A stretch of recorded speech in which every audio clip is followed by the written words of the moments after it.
একটি পরিকল্পনা, সুনির্দিষ্ট পরিকল্পনা বা রোডম্যাপ যাতে একত্রে সরকার ঘোষণা করে এবং আমাদের যেই গণঅভ্যুত্থানের প্রতিশ্রুতি ছিল সংস্কার বিচার, সেটি এর মধ্য দিয়ে আসলে বাস্তবায়ন হওয়া সম্ভব।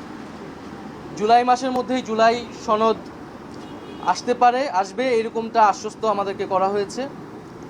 আমরা বলেছি যে বিচারটাও কবে শেষ হবে, কোন প্রক্রিয়া আগাবে এবং নির্বাচন যেটা জানুয়ারি থেকে ডিসেম্বর থেকে জুনের মধ্যে হওয়ার কথা, সেটারও একটা সুনির্দিষ্ট পরিকল্পনা যাতে সরকারের পক্ষ থেকে ঘোষণা করে।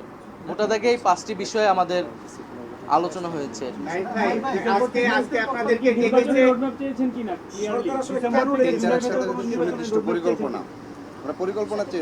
আমরা একই সাথে সমন্বিতভাবে 3টা বিষয়ের একত্রে একটা রোডম্যাপ চেয়েছি পরিকল্পনা, যেখানে জুলাই গণহত্যার বিচার, সংস্কার বা জুলাই সনদ এবং আমরা যে গণপরিষদ এবং আইনসভা নির্বাচন চাচ্ছি সেটির সমন্বিত এক পরিকল্পনা।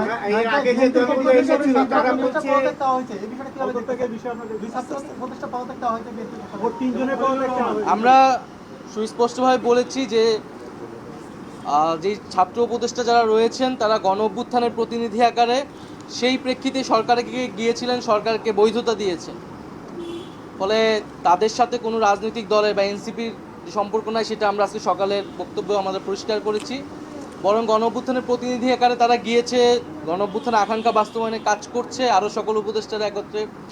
সেখানে তাদেরকে হো করা, তাদেরকে অপমান করা, সে বিষয়ে আমরা নিন্দা জানিয়েছি। আমাদের সাথে তাদেরকে জড়িয়ে ট্যাগ দিয়ে তাদেরকে পদত্যাগ করতে বলাটা রাজনৈতিক উদ্দেশ্যমূলক বলে আমরা বলেছি।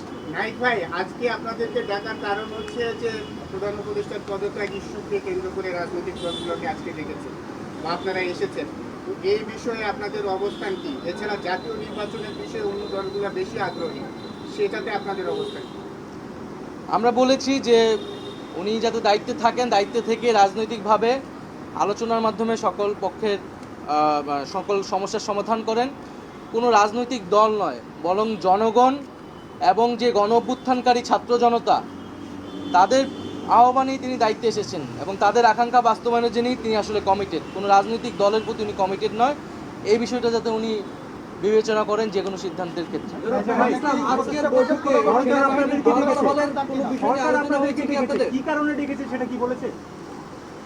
বর্তমান যে এই পরিস্থিতি, সেই পরিস্থিতি নিয়ে আলোচনা করতে উনি কাজ করতে পারছেন না বা সে বিষয়ে উনি দায়িত্ব ছেড়ে দেবেন কিনা এই বিষয়ে ওনার চিন্তা ভাবনা রয়েছে। এটা তো অলরেডি মিডিয়া এবং সোশ্যাল মিডিয়ায় এসেছে। আসলে সেই প্রেক্ষিতেই আজকের এই বৈঠক। আজকের বৈঠকের বিষয়ে আপনারা সন্তুষ্ট কিনা, আপনাদেরকে সন্তুষ্ট কিনা এবং আপনাদেরকে কি বার্তা দিয়েছে, কি করতে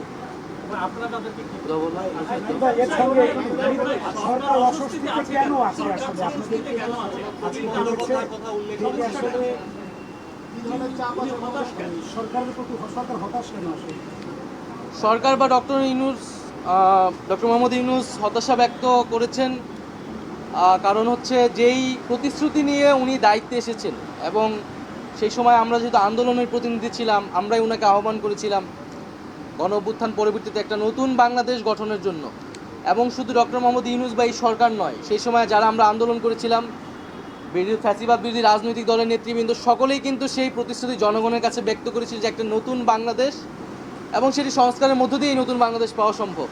সেই নতুন বাংলাদেশের প্রতিশ্রুতি থেকে কোনো পক্ষ সরে আসছে বলে ডক্টর মোহাম্মদ ইউনূসের মনে হচ্ছে এবং ওনাকে চাপ প্রয়োগ করে বিভিন্ন দাবি আদায়ের চেষ্টা চলছে।